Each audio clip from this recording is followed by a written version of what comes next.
And we're live. Okay. Okay, great. Thank you. Happy New Year to everyone.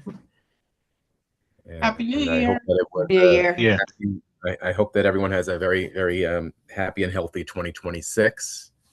I would like to take this time to welcome our new Land Use Counsel, Carl Scully. Carl has a very extensive background in land use law and was a former member of the Mount Vernon Zoning Board of Appeals.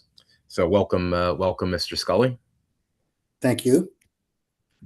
Okay.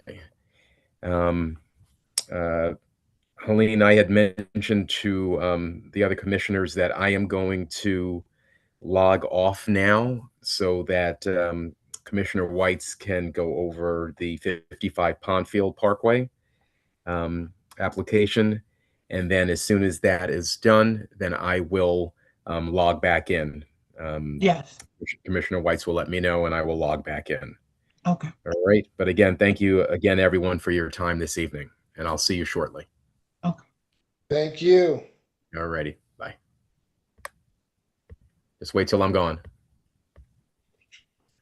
Well, go already. I'm trying.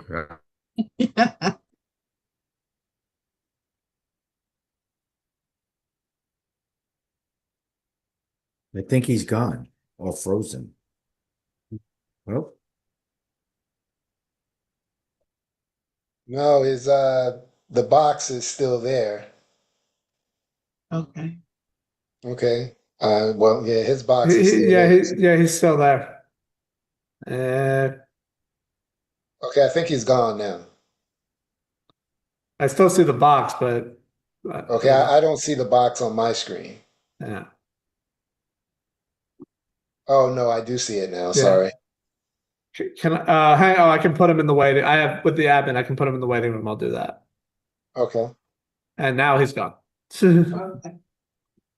Is Commissioner Salmon on? Not no. I didn't see her. No. Okay. Well, let's get started. Lucas sent around an email with regard to 55 Pondfield Parkway. Yes. I'm not going to read. I'm not going to read this summary, but Lucas did send around a very helpful and comprehensive summary of what the current state of play is with regard to this application. If you have not, if my fellow commissioners have not had a chance to read it, I encourage you to do so. And I believe that the email highlights at least a couple of key things. One is with respect to the purview of this board with regard to the application, which is with respect to a subdivision. That is the purview of this board, and that is what we're dealing with primarily. Secondly, there has been an issue with regard to the bedrock removal with regard to this application. And it's my understanding through Lucas's email and through the recommendation of planning staff that when a building permit is applied for, there are certain conditions that will have to be met with regard to removal of bedrock, including a consultant study, which would effectively mirror phase one of the Labella study. And also, there is a resolution that was prepared by the former Land Use Council with regard to those items concerning bedrock removal. And I believe there's also information in that email concerning phase four of the Labella study and why that is not needed. And I will let Lucas expound on that a little bit as well. But I think the long story short here is that we have this information that the board has to consider and then determine based on that whether we are in a position to conclude the secret process by declaring a negative declaration and voting potentially closing a public hearing and voting on this application. So Lucas, please fill in any gaps that I missed. I'd appreciate it. And thank you again for the email. Very helpful. Sure, no problem. I'm sorry it took me all day to write, but I was just trying to pull all the pieces together in a way that was thorough. So just where we are right now, we've received some additional comments from the public. We've received 4 additional letters, which I've already put on OpenGov and sent around to you in the email. Those letters are from the people in the neighborhood who oppose the subdivision. And then in addition to that, as the staff was going through the environmental assessment form to try to determine how to fill it out, there were a couple of unknowns, that just didn't make themselves apparent in the plans that we reviewed or in the testimony or the public, what we heard at the various meetings that were entered into the public record. So Commissioner Rouse invited the applicant to meet with us so that we could express the concerns that staff had about, the finalizing the secret documents. And there were a couple of questions about, the project aspects that we asked for clarification on. The applicant responded, he responded today with those clarifications, but he did respond. The questions that we had were mostly about, there were just a couple of questions on the EAF that we were struggling with. One of them dealt with the depth of the water table. And, there's a question, does the proposed action involve construction on land where depth of water table is less than 3 feet? So that was never discussed throughout the process. So the applicant has come back and said, he provided an explanation for it, which he will, present tomorrow, at the meeting. But basically, his explanation was that, that the existing house that's there already has an excavated basement. And according to the applicant, there is no evidence of groundwater seeping into that basement. So based on that, it's unlikely that groundwater is within 3 feet of the surface of the, of the surface of the property. I mean, it could be tested, but, realistically, if there was a really high water table, there would be evidence of that on the site. And, to be honest with you, you would hear neighbors coming to the public hearing saying things like, my basement floods, and if you build this, it will make it worse. When I was the planning director at Eastchester, we dealt with high water tables in much of the town, and that always come up at a public hearing if you were dealing with a site that had a high water table. So that's just my own personal experience with that, for what that's worth. Then moving on, we had a question about, how much rock will be removed from the site. How many? There was a question on the EAF that asks, does the proposed action involve the removal of more than 1,000 tons of natural material? So that's like a lot of material. So, we asked the applicant to opine on that. He provided an explanation. Basically, the explanation that he gave me, he had some calculations which he can share with you. It's in the attachment I sent you, and he could, discuss it further tomorrow. But he believes that, where the existing house has already been excavated because it has a finished basement in that house. So he was thinking that a portion of the rock that's chipped away to build the second house would actually be used to backfill some of the site where the existing house is. So he thinks that, what is it? Like he had a calculation, but it was about 200 cubic yards of material, I think, would be taken off the site. So it's probably less than that 1,000 tons of natural material, which would mean that you could check the box that there is not a significant impact relative to that standard. And then lastly, there was a question about blasting. There's a question that says, is there going to be any blasting within 1,500 feet of any residence, hospital, school, daycare center, et cetera? They have come back and said that there will not be any blasting, that they don't propose that. So, if they come back in the future and it turns out that there is blasting, well, that would have to be looked at. There would have to be, another seeker done at that point. But as far as the subdivision approval is concerned, these impacts, it can either be checked off as no impact or limited impact. And that should, allow the board to, assuming you agree with how the form has been filled out, you could do a negative declaration for this application. If I could just go on a little bit longer about negative declarations, just so everyone is aware, I've heard a lot of comment from the public about, well, this should require an environmental impact statement. I just want to say, just so that the board is aware, I've been practicing as a planner for 25 years. I have never seen a environmental impact statement done for any subdivision less than 6 lots. A 6-lot subdivision, I reviewed environmental impact statement in the early 2000s. I think it was about 2003, 2004. I believe it was for a 6-lot subdivision in Tarrytown. The subdivision was immediately adjacent to the Tarrytown Lakes Reservoir.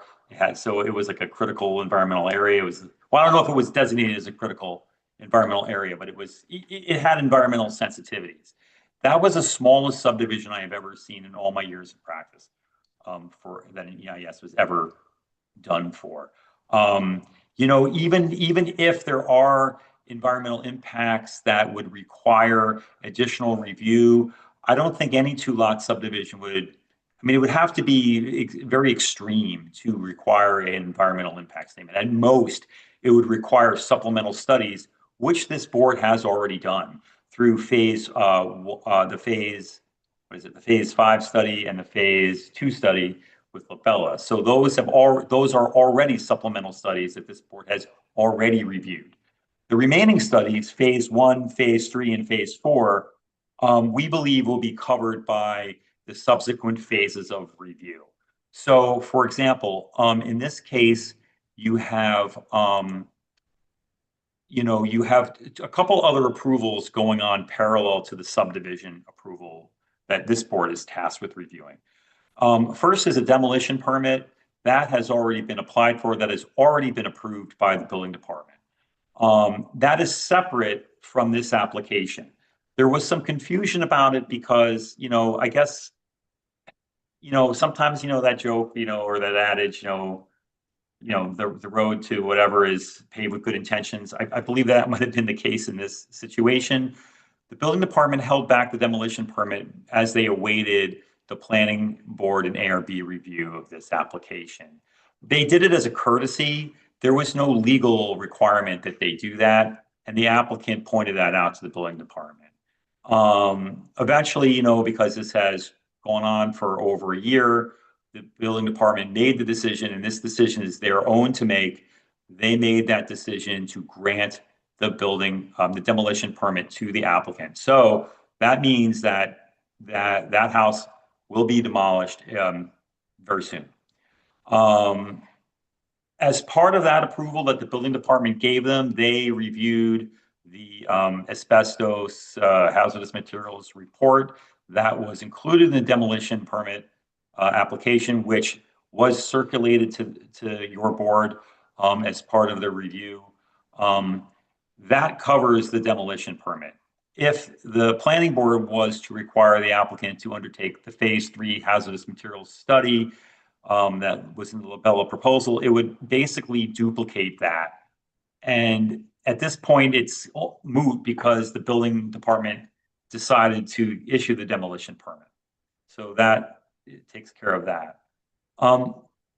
Also, it's important to keep in mind that, with this application, it is for a subdivision.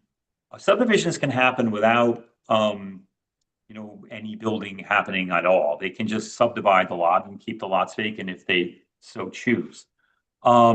In this case, I think, we were looking at the lots, trying to figure out if the lots were buildable. that is a concern. While you can subdivide a lot, the question is that lot that you've just subdivided buildable?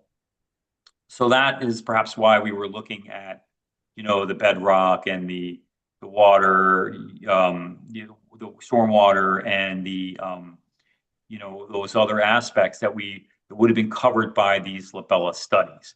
However, the applicant has not applied for a building permit yet.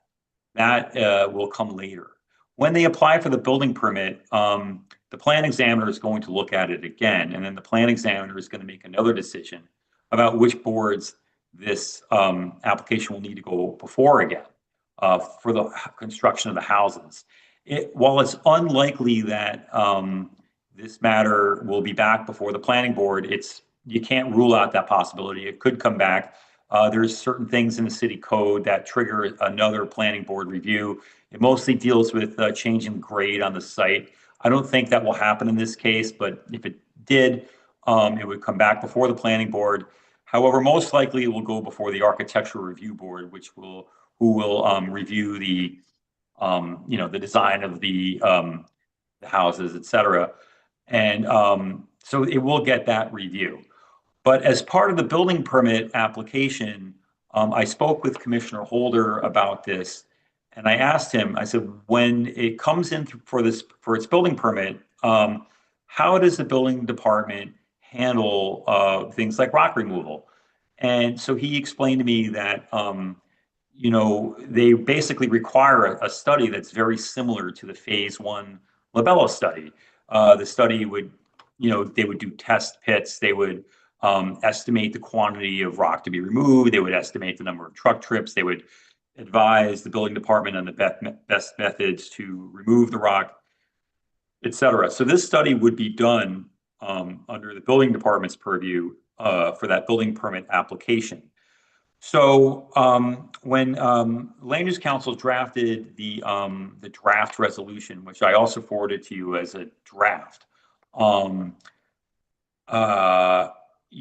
had Commissioner Holder, I asked him if he could review the conditions that council drafted with respect to the rock removal, and he reviewed it and he made edits to it so that it was consistent with the building department's policy. So everyone can rest assured that once conditions 13 through 16 on the resolution are imposed, it will basically assure everyone that the procedures that the building department has in place will be followed.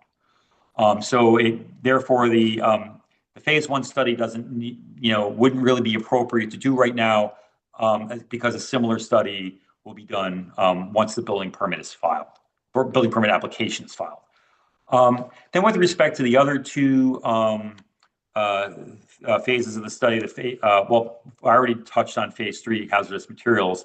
So phase 4, which was the water usage and wastewater impacts, water consumption rates, discharge rates, et cetera, that's covered by condition number 6 and condition number 7 in the draft resolution. Condition number 6 discusses the comments made by the Department of Public Works and the city engineer with respect to stormwater and wastewater. And condition number 7 directs the applicant to consult with the Mount Vernon Board of Water Supply with respect to water service. So by working with those two agencies through the building permit process, the answers to the questions that would have been answered in the phase 4 study will be answered during the building permit process. So that's basically where we stand with those studies. The studies that were completed, phase 2 and phase 5, of course, have been done, and they have been useful to the planning board in making its determination, and will continue to be useful as you deliberate the environmental assessment form, the negative declaration, and the resolution to approve or disapprove the subdivision. So moving on to that, at your meeting tomorrow, we've emailed you draft versions of the EAF Part 2, which answers all the questions, and Part 3, which is a draft negative declaration.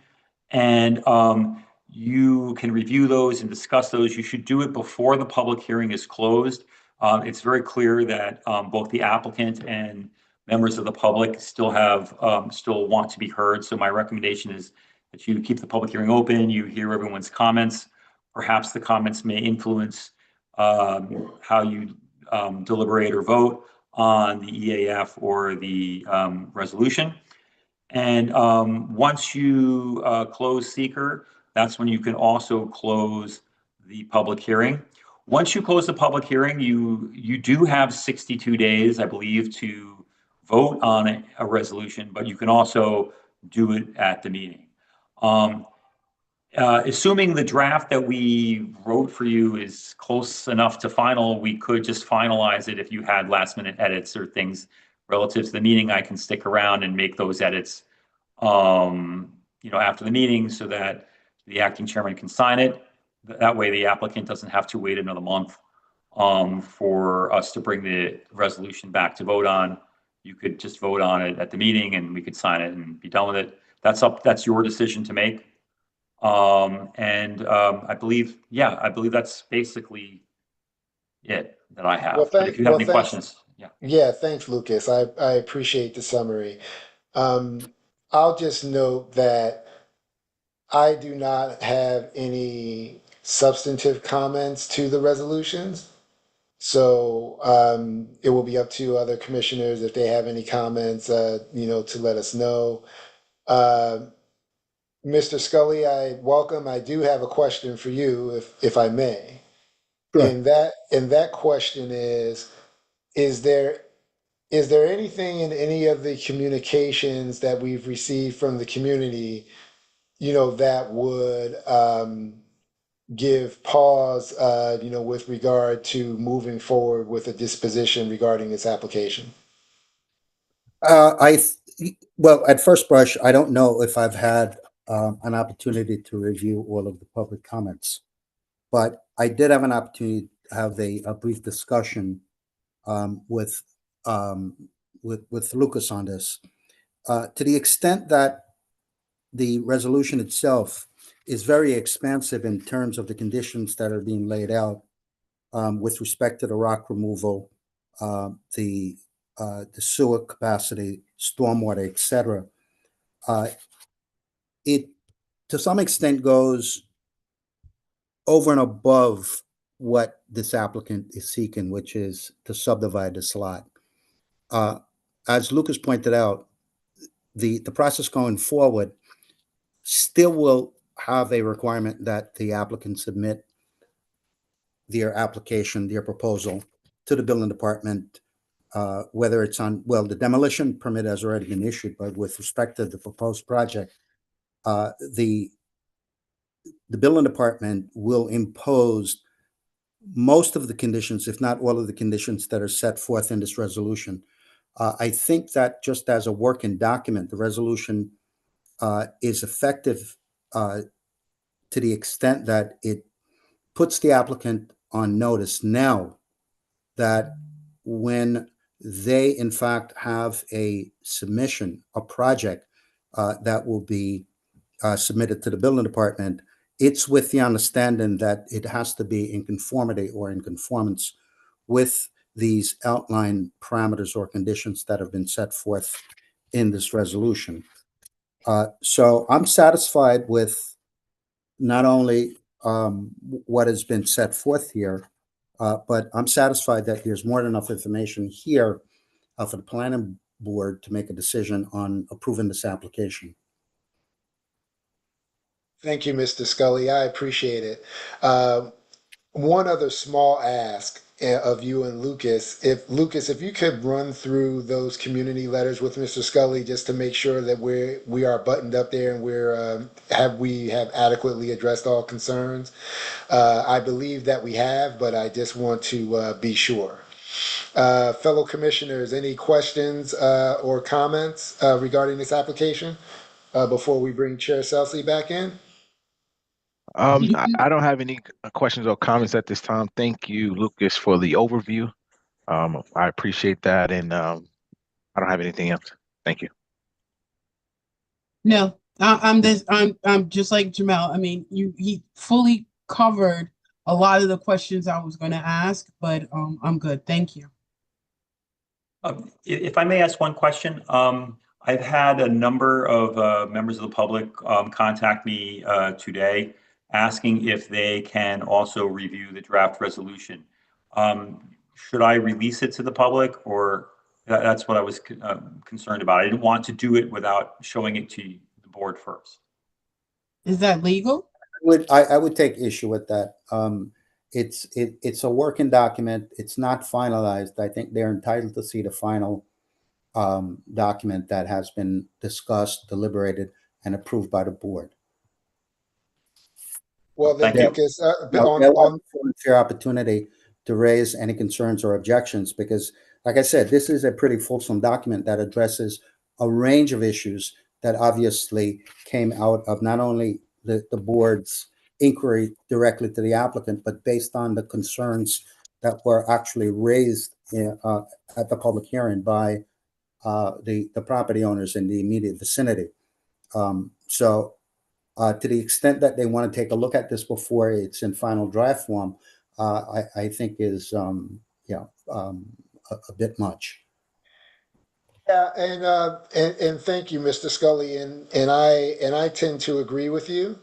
I think that this meeting is being live streamed. We can, provide another brief overview tomorrow if needed. Once the resolution is finalized and I sign it, then we can absolutely share that with the public. I have no issue with doing that. And certainly, once the public hearing is closed and the board goes through their deliberations, we will address all of the points that are laid out in the resolution. So they will certainly, if the board is so inclined, provide them with a final opportunity in rebuttal. But that should be the extent of it before we actually, proceed with making a final determination here. It makes sense to me. Thank you, Jamel and Commissioner Njinga. Commissioner Trolio, any final questions or comments? No, I pretty much am in agreement with everything that was discussed. Okay. Commissioner Salmon is not on? No. Okay. My final quick question, this is one of process. Where do we start tomorrow in terms of deliberation or voting? Do we make a motion to approve the EAF forms first and then the negative declaration, or just what is the order? What would a potential order of operations be? Well, you should review the part 2 of the EAF. In the past, you've gone through, each question and answered it verbally, but because we've already filled out the form, you don't necessarily have to do that, I suppose, since the form has already been filled out. But you may want to talk about it, publicly, just to kind of, just to cover those topics. And then you could go to part 3 and then, vote to adopt a negative declaration. And then you would close the public hearing after that. And then you would move to the resolution. Understood. Okay, so from my perspective, and not unless there are any other questions or comments, I think that closes the discussion with regard to 55 Pondfield Parkway, and I'll text Commissioner or Chair Celsi so he can take over.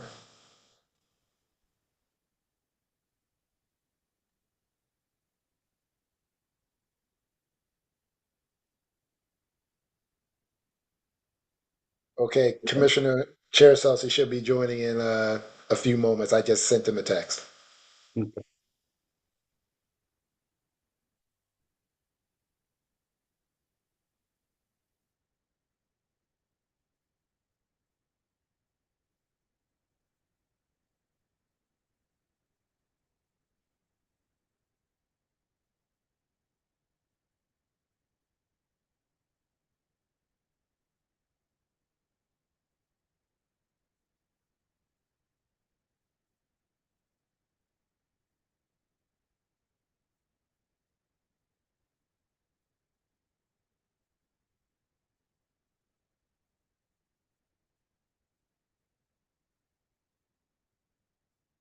Joining now.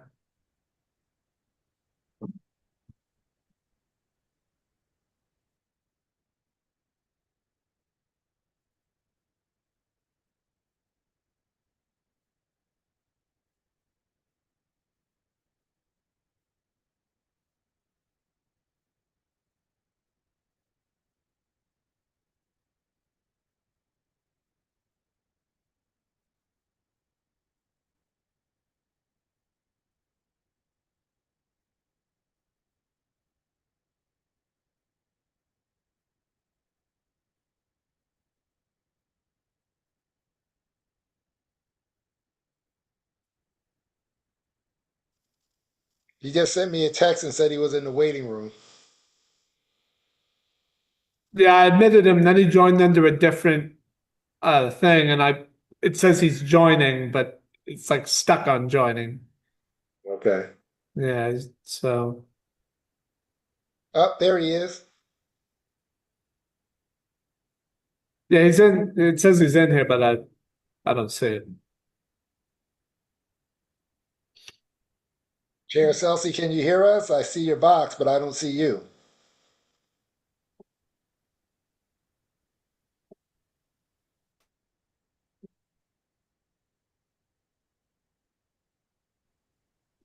He's muted.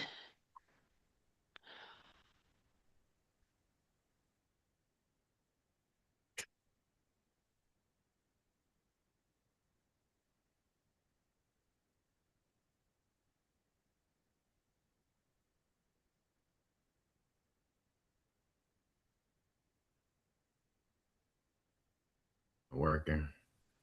All right, can you hear me? Yes. Yes. All right, Yes. just can't see me. All right. All right, I will try to get the video to go on, but if not, we will continue anyway. Thank you very much, Commissioner Whites, for handling the work session. Okay, if we could go back to item number 2 on the agenda, which would be the minutes. Maria Pace, our land use secretary, sent over the September 9th and November 5th meeting minutes. Correct. Has everyone had an opportunity to look at them? They were sent on Friday. Yes. Yes. Yeah. Okay. Yes. Good. Great. I looked at them. I didn't see any substantive changes that needed to be made. So when you have an opportunity, maybe just check again. But I think that they were, good as presented. Okay, great. All right. Let's see. Continuation of a public hearing 3.1, 136 East 3rd Street. I'm going to ask Lucas if you can just give us a brief update in terms of the information that we had asked for and let us know where we are. Sure. So the applicant basically revised the plans more or less as you had asked. They added a lighting, what is it, like a lighting plan. They added security camera details. They added, what else did they add? They added,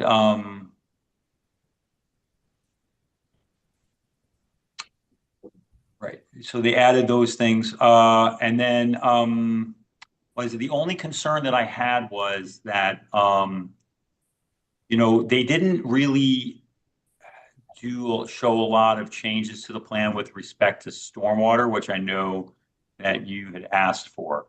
I pointed out to the applicant that, or the applicant's architect, I pointed out to him that, when you go on Google Maps and you find this business on Google Maps, click on it. It launches, the business does not have a website, but they have an Instagram page. You go to the Instagram page, they advertise hand car wash. So we need to clarify with the applicant, like, you're advertising a hand car wash. You said that you were not doing this on your site. what does that mean? Or is it off-site? You know, because he was saying, well, the cars get washed off-site, but you know, I don't know. It's saying the Instagram page says it's happening here. That would be my concern that I would raise. I raised it to the applicant, you know, Okay, yeah, conversation, yeah, I mean, but he didn't address it. Yeah, I mean, definitely further clarification is in order. I think, from my understanding, that the applicant, that they have a car wash in Pelham on Lincoln Avenue, and that was where the washing of the cars was going to take place, and then the detailing of the the high end cars would take place there. So waxing and things of that nature, interior cleaning, all that kind of stuff. So, but we will get further clarification. But I think that what they had indicated was that they would not be washed at that location, that it would be done in the Pelham on Lincoln Avenue. Right, and that might just very well be the explanation. They did show on the plans a look at it here. They did show the location of a floor drain inside the service bay. It says existing floor drain to be capped, and so it does say that. So if there was a drain and they're capping it off. So you're right. Perhaps that is what it is, that they're washing these cars off-site. It does also say in the notes, no floor drains or wash down provided. So it probably just needs to be clarified. Okay, right. And then, and if we do move forward in the affirmative, then that would be part of the resolution indicating that cars would be washed at the alternate location, not the one on 3rd Street. Right. Okay. Okay. All right. Any other questions, commissioners, on this? No. Good. Council, we good? Yes. Okay. And I think that's it. I think we've got a pretty light agenda. I think that just those 2 applications. If I missed something, let me know. That's all I saw was the 2. Right, Yeah. because I think that the other one, I don't think that they had noticed properly. The one, the townhouse, I think that Right. the value is doing that as well. So Right. that'll be the February meeting, right? Right. I reached out to the applicant. I said, we didn't get your affidavit of sign posting. I think it just slipped by them because the date to post your sign was Christmas Eve. So if you're Gotcha. gonna miss a day, if you're gonna make a mistake with that, Christmas Eve is gonna be the one. I mean, if you just Right. distracted and Right. so unfortunately he missed the sign posting deadline, but he said that they want to come back. So I would say you'll probably see them in February. Okay. Great. In fact, he told me you already changed the sign already for February, I think. So you might, All right. might be already. So if he could, if you wouldn't mind reaching out and just asking him to submit the information to us now. So since I guess he would have been prepared for this meeting if it were not for the sign posting. Right. This way we can actually have it, way ahead of time, which would be helpful. Yep. Okay. All Sounds right. good. Well, great. Unless there's anything else, I'm going to wish everyone a good evening and look forward to seeing everyone tomorrow. All right. See everyone tomorrow. Okay. Good night. We'll be here.